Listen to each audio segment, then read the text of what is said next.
ನಮಸ್ಕಾರ ಗೆಳೆಯರೆ, welcome to encourage India.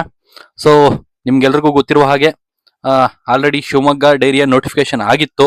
ಮತ್ತೆ ಪದೇ ಪದೇ ಅನಿವಾರ್ಯ ಕಾರಣಗಳಿಂದ ಇದನ್ನ ರೀನೋಟಿಫಿಕೇಶನ್ ಮಾಡಿದ್ದಾರೆ. ಸೊ ಇದು ಬರೀ ರೀನೋಟಿಫಿಕೇಶನ್ ಅಲ್ಲ, ಇದು ರೀನೋಟಿಫಿಕೇಶನ್ ರೀ ರೀ ಮತ್ತೆ ಇನ್ನೊಂದು ರೀ ನೋಟಿಫಿಕೇಶನ್ ಆಗಿರ್ತದೆ. ಸೊ ಆದ್ದರಿಂದ ಸುಮಾರು 3ರಿಂದ 4 ಸತಿ ಈ ಒಂದು ಅಧಿಸೂಚನೆಯನ್ನು ಹೊರಡಿಸಿರ್ತಾರೆ. ಸೊ ದೇವರ ದಯೆಯಿಂದ ಈ ಒಂದು ನೋಟಿಫಿಕೇಶನ್ ಅಟ್ಲೀಸ್ಟ್ ಈ ಬಾರಿ ಆದ್ರೂ ಯಾವುದೇ ಕಾರಣಾಂತರಗಳಿಂದ ಕ್ಯಾನ್ಸಲ್ ಆಗಬಾರ್ದು, ಕಂಪ್ಲೀಟ್ ಆಗ್ಬೇಕು ಅಂತ ಕೋರ್ತಾ ಈ ಒಂದು ನೋಟಿಫಿಕೇಶನ್ ನ ಬಗ್ಗೆ ಡೀಟೇಲ್ಸ್ ಕೊಡ್ತಾ ಹೋಗ್ತೀನಿ. ಸೊ ನೋಡಿ, ಇವಾಗ ಅಂದ್ರೆ 12 ಜೂನ್ 2026ರಲ್ಲಿ ಇದನ್ನ ರೀನೋಟಿಫಿಕೇಶನ್ ಮಾಡಿದ್ದಾರೆ.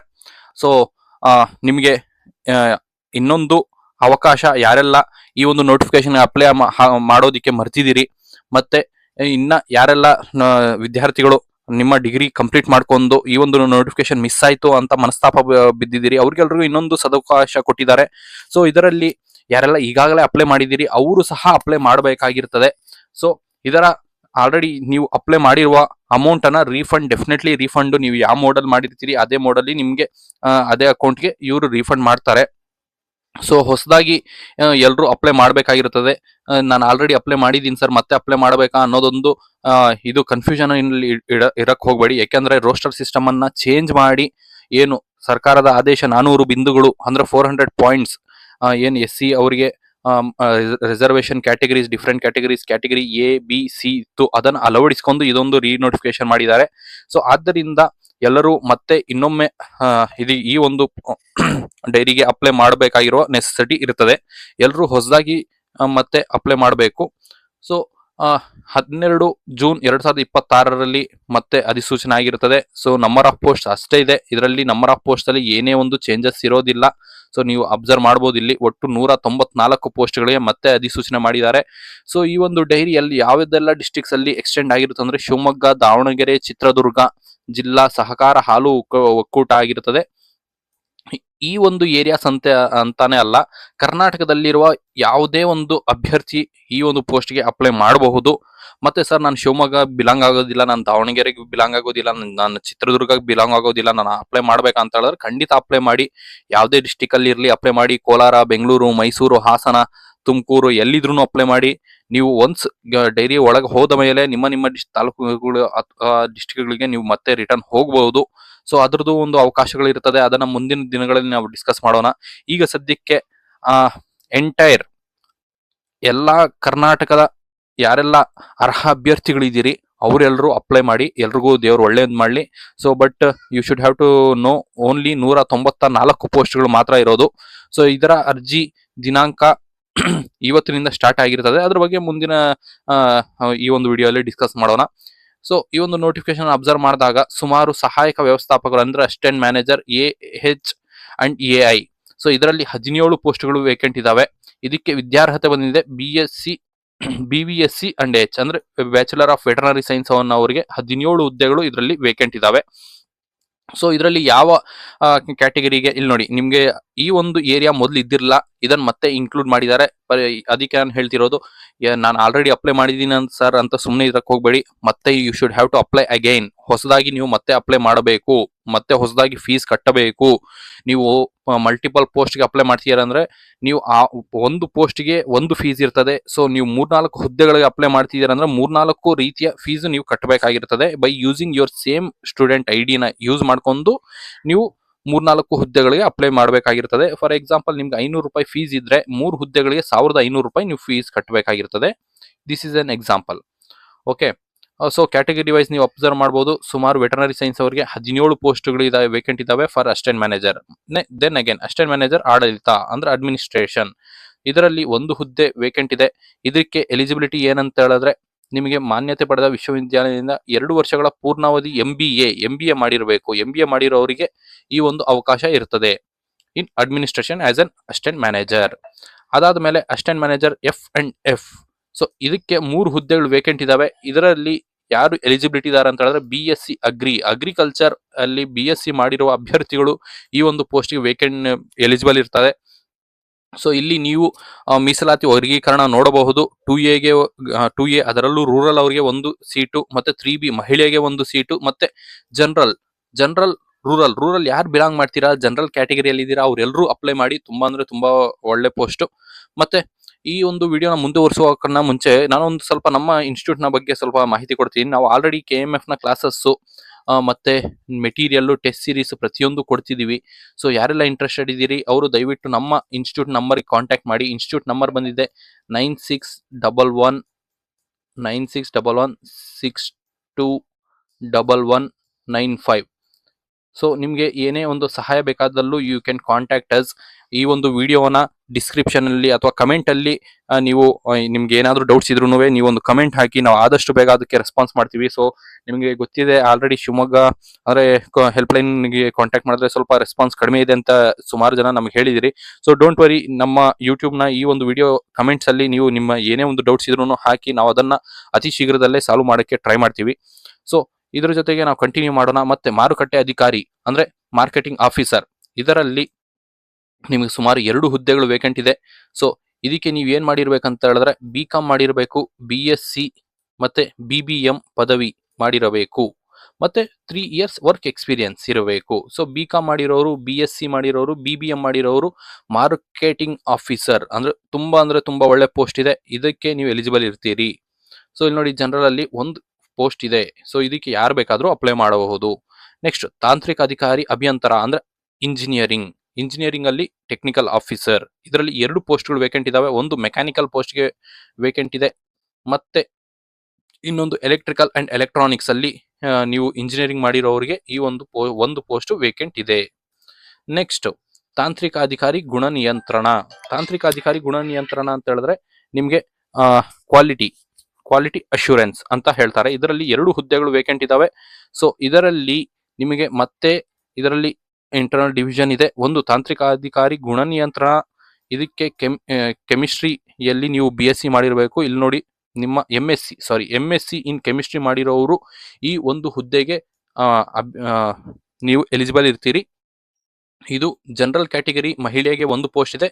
So women's whoever have did MSc in chemistry can apply for this post. Technical officer ತುಂಬಾ ಒಳ್ಳೆ ಪೋಸ್ಟ್ ಇದೆ.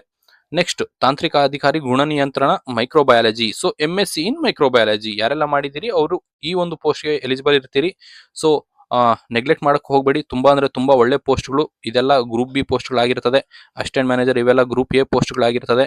So you'll be getting a good amount of salary. ಇಲ್ಲಿ ತೋರಿಸ್ತಿರುವ ಸ್ಯಾಲರಿ ಬೇಸಿಕ್ ಪೇ ಏನು 83,700 ಇದೆ. ಇದರ ಜೊತೆಗೆ ಇದರ ಒಂದು 50% ಅಡಿಷನ್ ಮಾಡ್ಕೊಳ್ಳಿ ಎಕ್ಸ್ಟ್ರಾ. ಸೊ ಇದು ಏನಂತ ಹೇಳಿದ್ರೆ ನಿಮಗೆ ಡಿಫ್ರೆಂಟ್ ಅಲವೆನ್ಸಸ್ ಎಲ್ಲ ಇನ್ಕ್ಲೂಡ್ ಮಾಡಿದ್ರೆ ಇನ್ನೂ ಒಂದು 50% ಎಕ್ಸ್ಟ್ರಾ ಬರ್ತದೆ. ಸೊ 1,20,000 to 30,000 ನಿಮ್ಮ ಸ್ಯಾಲರಿನೇ ಇರ್ತದೆ. ಸೊ ತಲೆ ಕೆಡಿಸ್ಕೊಂಡು ಹೋಗ್ಬೇಡಿ, ತುಂಬಾ ಒಳ್ಳೆ ಪೋಸ್ಟ್ಗಳು. ನೆಕ್ಸ್ಟ್ ತಾಂತ್ರಿಕ ಅಧಿಕಾರಿ DT ಅಂದ್ರೆ ಡೈರಿ ಟೆಕ್ನಾಲಜಿ. ಯಾರೆಲ್ಲ ಡೈರಿ ಟೆಕ್ನಾಲಜಿ ಮಾಡಿದಿರಿ ಇವರಿಗೆ ಇದೊಂದು ಅವಕಾಶ ಇರ್ತದೆ. ಸುಮಾರು 14 ಪೋಸ್ಟ್ಗಳಿದೆ. ಸೊ ನೀವು ಅಪ್ಲೈ ನೋಡಬಹುದು. ಇದರಲ್ಲಿ 2B ವುಮೆನ್ಗೆ ಒಂದು ಪೋಸ್ಟ್ ಇದೆ, 3A ವುಮೆನ್ಗೆ ಒಂದು ಪೋಸ್ಟ್ ಇದೆ, 3B ಮಹಿಳೆಗೆ ಒಂದು ಪೋಸ್ಟ್ ಇದೆ. ಸಾಮಾನ್ಯದಲ್ಲಿ ನಿಮಗೆ ಯೋಜನಾ ನಿರಾಶ್ರಿತ ಅಭ್ಯರ್ಥಿಗೆ ಒಂದು ಪೋಸ್ಟ್ ಇದೆ, ಮಾಜಿ ಸೈನಿಕರಿಗೆ ಒಂದು ಪೋಸ್ಟು, ರೂರಲ್ಗೆ ಒಂದು ಪೋಸ್ಟು, ಮಹಿಳೆಯರಿಗೆ 2 ಪೋಸ್ಟ್ಗಳು. ಮತ್ತೆ ಇಲ್ಲಿ ಅಬ್ಸರ್ವ್ ಮಾಡಬಹುದು SC ABC ಗೆ ತಲಾ ಒಂದು ಪೋಸ್ಟ್ ಇದೆ, ಮತ್ತೆ ST ಗೆ ಒಂದು ಪೋಸ್ಟ್ ಇದೆ, ದಟ್ ಟು ಫಾರ್ ವುಮೆನ್. ಮತ್ತೆ ಕ್ಯಾಟಗರಿ 1ಗೆ ಮಹಿಳೆಗೆ ಒಂದು ಪೋಸ್ಟ್ ಇದೆ. ಸೊ ನೋಡೋಣ. ಮತ್ತೆ ಇದಕ್ಕೆ ಎಲಿಜಿಬಿಲಿಟಿ ಏನಂದ್ರೆ BTech ಇನ್ ಡೈರಿ ಟೆಕ್ನಾಲಜಿ ಮಾಡಿರೋ ಅಭ್ಯರ್ಥಿಗಳು ಇದಕ್ಕೆ ಎಲಿಜಿಬಲ್ ಇರ್ತಾರೆ.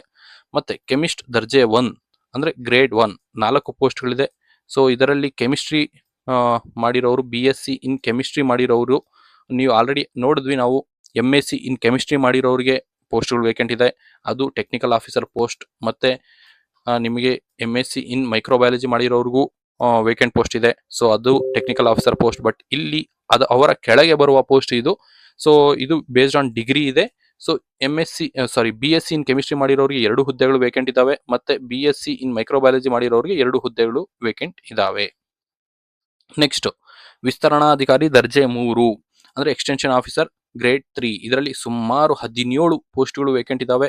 ಸೊ ಯಾರೆಲ್ಲ ಯಾವುದೇ ಒಂದು ಡಿಗ್ರಿ ಮಾಡಿರಲಿ, ನೀವು BSc ಕೆಮಿಸ್ಟ್ರಿ ಆಗಿದ್ರು ಮಾಡಿರಲಿ, BCom ಆಗಿದ್ರು ಮಾಡಲಿ, MBA ಆದ್ರೂ ಮಾಡಿರಲಿ, ನೀವು ಡೈರಿ ಟೆಕ್ನಾಲಜಿ ಮತ್ತೆ ಇಂಜಿನಿಯರಿಂಗ್ ಯಾವುದೇ ಒಂದು ಡಿಗ್ರಿ ನಾವು ಮೇಲೆ ನೋಡಿರುವ ಯಾವುದೇ ಒಂದು ಡಿಗ್ರಿ, BVSc ವೆಟರ್ನರಿ ಸೈನ್ಸ್ ಯಾವುದೇ ಒಂದು ಡಿಗ್ರಿ ನೀವು ಮಾಡಿರ್ಲಿ, ಅವರೆಲ್ಲರೂ ಈ ಒಂದು ಹುದ್ದೆಗೆ ಎಲಿಜಿಬಲ್ ಇರ್ತೀರಿ. ಸುಮಾರು 17 ಪೋಸ್ಟ್ಗಳಿದಾವೆ.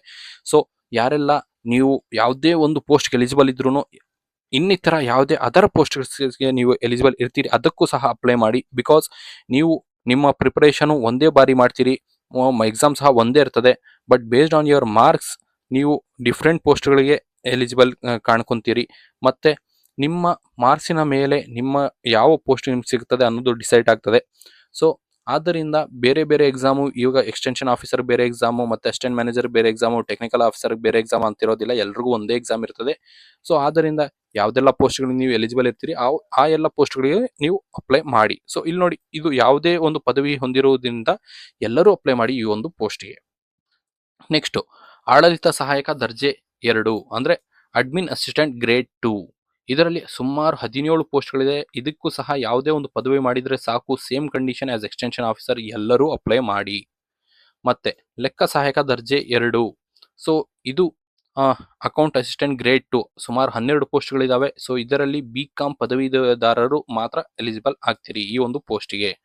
ಮತ್ತೆ ಮಾರುಕಟ್ಟೆ ಸಹಾಯಕ ದರ್ಜೆ 2 ಅಂದ್ರೆ ಮಾರ್ಕೆಟಿಂಗ್ ಅಸಿಸ್ಟೆಂಟ್ ಗ್ರೇಡ್ 2, ಸುಮಾರು 10 ಪೋಸ್ಟ್ಗಳಿದಾವೆ.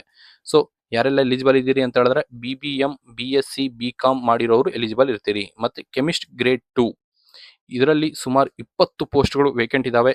ಸೊ ಇದಕ್ಕೆ ನಿಮಗೆ BSc ಪದವಿ ಇನ್ ಕೆಮಿಸ್ಟ್ರಿ ಹೊಂದಿರುವವರು ಈ ಒಂದು ಪೋಸ್ಟ್ಗೆ ಎಲಿಜಿಬಲ್ ಇರ್ತೀರಿ. ಸೊ ಸುಮಾರು 20 ಪೋಸ್ಟ್ಗಳು ವೇಕೆಂಟ್ ಇದಾವೆ. BSc ಕೆಮಿಸ್ಟ್ರಿ ಯಾರೆಲ್ಲ ಮಾಡಿದಿರಿ ದಯವಿಟ್ಟು ಅಪ್ಲೈ ಮಾಡಿ, ಸುಮಾರು 20 ಪೋಸ್ಟ್ಗಳಿದಾವೆ. ಈ ಒಂದು ಅವಕಾಶನ ಮಿಸ್ ಮಾಡ್ಕೊಳಕ್ ಹೋಗ್ಬೇಡಿ. ನೆಕ್ಸ್ಟ್, BSc ಮೈಕ್ರೋಬಯಾಲಜಿ ಮಾಡಿರೋರಿಗೆ 8 ಹುದ್ದೆಗಳು ಇಲ್ಲಿ ವೇಕೆಂಟ್ ಇದಾವೆ. ಸೊ ಇದೂ ಪೋಸ್ಟ್ಗಳಿಗೂ ನೀವು ಅಪ್ಲೈ ಮಾಡಬಹುದು.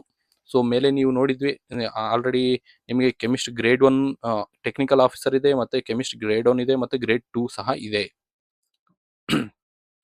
ನೆಕ್ಸ್ಟ್, ಕಿರಿಯ ಸಿಸ್ಟಮ್ ಆಪರೇಟರ್, ಸುಮಾರು 13 ಪೋಸ್ಟ್ಗಳಿದಾವೆ. ಸೊ ಇದರಲ್ಲಿ ನೀವು ನಿಮ್ಮ ಎಲಿಜಿಬಿಲಿಟಿ ಏನಿರಬೇಕು ಅಂತ ಹೇಳಿದ್ರೆ ಯಾವುದೇ ಒಂದು ಡಿಗ್ರಿ ಮಾಡಿರಬೇಕು, ಅದರ ಜೊತೆಗೆ 1 ವರ್ಷದ diploma in computer application course ಮಾಡಿರಬೇಕು. 1 ವರ್ಷದ ಡಿಪ್ಲೊಮಾ ಇನ್ ಕಂಪ್ಯೂಟರ್ ಅಪ್ಲಿಕೇಶನ್ಸ್ ಅಲ್ಲಿ 1 ವರ್ಷದ ಕೋರ್ಸ್ ಮಾಡಿರೋರೆಲ್ಲರೂ ಈ ಒಂದು ಹುದ್ದೆಗೆ ಎಲಿಜಿಬಲ್ ಆಗಿರ್ತೀರಿ. ನೆಕ್ಸ್ಟ್, ಶೀಘ್ರ ಲಿಪಿಗಾರರು ಗ್ರೇಡ್ 2, 1 ಪೋಸ್ಟ್ ವೇಕೆಂಟ್ ಇದೆ. ಇದಕ್ಕೆ ಎಲಿಜಿಬಿಲಿಟಿ ನಿಮಗೆ ಯಾವುದೇ ಒಂದು ಡಿಗ್ರಿ ಹೊಂದಿರಬೇಕು, ಮತ್ತೆ ಸೀನಿಯರ್ ಇಂಗ್ಲಿಷ್ ಮತ್ತು ಕನ್ನಡ ಶಾರ್ಟ್ ಹ್ಯಾಂಡ್ ನೋಟ್ನೊಂದಿಗೆ ಕಂಪ್ಯೂಟರ್ ಆಫೀಸ್ ಪ್ಯಾಕೇಜ್, ಇದೆಲ್ಲ ನಿಮಗೆ ಒಂದು ನಾಲೆಡ್ಜ್ ಇದ್ರೆ ಸಾಕು. ಇದಕ್ಕೆ ಏನು ಸ್ಪೆಷಲಿ ನಿಮಗೆ ಡಾಕ್ಯುಮೆಂಟ್ಸ್ ಅದು ಇದು ಪ್ರೊಡ್ಯೂಸ್ ಮಾಡಿ ಅಂತ ಏನು ಹೇಳಿಲ್ಲ. ಯಾವುದೇ ಒಂದು ಡಿಗ್ರಿ ಇರೋರು ಈ ಒಂದು ಪೋಸ್ಟ್ಗೆ ಎಲಿಜಿಬಲ್ ಆಗ್ತೀರಿ. ನೆಕ್ಸ್ಟ್, ಕಿರಿಯ ತಾಂತ್ರಿಕರು ಅಂದ್ರೆ ಜೂನಿಯರ್ ಟೆಕ್ನಿಷಿಯನ್. ಸೊ ಇದರಲ್ಲಿ ಡಿಪ್ಲೊಮಾ ಮಾಡಿರೋರು ಎಲಿಜಿಬಲ್ ಇರ್ತೀರಿ. ಸೊ ನೋಡೋಣ ಎಲಿಜಿಬಿಲಿಟಿ ಏನು ಕೊಟ್ಟಿದ್ದಾರೆ ಅಂತ. SSLC ಯೊಂದಿಗೆ ಅಂದ್ರೆ SSLC ಯಾರ ಜೊತೆಗೆ ನೀವು directorate general of employment training ಇವರಿಂದ ಎಲೆಕ್ಟ್ರಿಕಲ್ ಟ್ರೇಡ್ನಲ್ಲಿ ತೇರ್ಗಡೆ ಹೊಂದಿ ಕಡ್ಡಾಯವಾಗಿ ನ್ಯಾಷನಲ್ ಟ್ರೇಡ್ ಸರ್ಟಿಫಿಕೇಟ್ NTC ಅಥವಾ ಪ್ರಾವಿಷನಲ್ ನ್ಯಾಷನಲ್ ಟ್ರೇಡ್ ಸರ್ಟಿಫಿಕೇಟ್ ಅಥವಾ national council for certificate training certificate ಹೊಂದಿರಬೇಕು. ಸೊ ಈ ಒಂದು ಪೋಸ್ಟ್ ಸುಮಾರು ನಿಮಗೆ 22 ಪೋಸ್ಟ್ಗಳು ವೇಕೆಂಟ್ ಇದಾವೆ. ಸೊ ಇದರಲ್ಲಿ ನಿಮ್ಗೆ ಏನೋ ಒಂದು ಡೌಟ್ಸ್ ಇದ್ರೆ ಯು ಕ್ಯಾನ್ ಕಾಂಟ್ಯಾಕ್ಟ್ ಅಸ್. ನಾವು ಇದ್ರ ಬಗ್ಗೆ ನಿಮಗೆ ಡೌಟ್ಸ್ ಎಲ್ಲ ಏನೇ ಇದ್ರೂ will clarify you. Okay. Next, ನಿಮಗೆ ಕಿರಿಯ ತಾಂತ್ರಿಕರು ರೆಫ್ರಿಜರೇಷನ್ ಸರ್ಟಿಫಿಕೇಟ್ ಇರಬೇಕು. ಇಲ್ಲಿ ಎಲೆಕ್ಟ್ರಿಕಲ್ ಸರ್ಟಿಫಿಕೇಟ್ ಇರಬೇಕು ವಿತ್ ಯೋರ್ SSLC ಅಷ್ಟೇ. ಓಕೆ, ಮತ್ತೆ ಇನ್ನೇನು ಕೇಳಿಲ್ಲ ಇಲ್ಲಿ. SSLC ಜೊತೆಗೆ ನಿಮ್ಗೆ ಈ ಒಂದು ಸಬ್ಜೆಕ್ಟ್ನ ಒಂದು ಸರ್ಟಿಫಿಕೇಟ್ ಇರಬೇಕು. ಅದು ಯಾರಿಂದ ಪಡೆದಿರಬೇಕು ಅಂದ್ರೆ NTC ಇಂದ ಪಡೆದಿರಬೇಕು ಅಥವಾ NCVT ಇಂದ ಪಡೆದಿರಬೇಕು. ಸೇಮ್ ರೆಫ್ರಿಜರೇಷನ್ಗೂ ಅಷ್ಟೇ ನಿಮ್ಗೆ ಜಸ್ಟ್ SSLC ಜೊತೆ ಒಂದು ಸರ್ಟಿಫಿಕೇಟ್ ಇರಬೇಕು. ಅದು MRAC ಇಂದ ಪಡೆದಿರಬೇಕು, ಮತ್ತೆ NTA ಇಂದ ಪಡೆದಿರಬೇಕು, ಅಥವಾ NCVT ಇದರಿಂದ ಪಡೆದಿರಬೇಕು. ಮತ್ತೆ ಬಾಯ್ಲರ್ ಅಟೆಂಡೆಂಟ್ ಸೇಮ್ SSLC ಜೊತೆಗೆ ಒಂದು ಬಾಯ್ಲರ್ದು ಸರ್ಟಿಫಿಕೇಟ್ ಹೊಂದಿರಬೇಕು. ಮತ್ತೆ ಕಿರಿಯ ತಾಂತ್ರಿಕರು ಫಿಟ್ಟರ್ 4 ಹುದ್ದೆಗಳು ವೇಕೆಂಟ್ ಇದಾವೆ. ನಿಮಗೆ ಬಾಯ್ಲರ್ಗೆ 12 ಹುದ್ದೆಗಳು ವೇಕೆಂಟ್ ಇದಾವೆ. ತುಂಬಾ ಅಂದ್ರೆ ತುಂಬಾ ಜಾಸ್ತಿ ಪೋಸ್ಟ್ಗಳಿದಾವೆ, ದಯವಿಟ್ಟು ನೆಗ್ಲೆಕ್ಟ್ ಮಾಡಕ್ ಹೋಗಬೇಡಿ. ರೆಫ್ರಿಜರೇಷನ್ 10 ಪೋಸ್ಟ್ಗಳಿದಾವೆ, ಎಲೆಕ್ಟ್ರಿಕಲ್ 22 ಪೋಸ್ಟ್ಗಳಿದಾವೆ. ನೆಕ್ಸ್ಟ್, ಕಿರಿಯ ತಾಂತ್ರಿಕರು ವೆಲ್ಡರ್ 2 ಪೋಸ್ಟ್ಗಳಿದಾವೆ. ಸೇಮ್ ಇದರಲ್ಲೂ ನಿಮಗೆ SSLC ಜೊತೆಗೆ ಒಂದು ಸರ್ಟಿಫಿಕೇಟ್ ಹೊಂದಿರಬೇಕು ಅಷ್ಟೇ.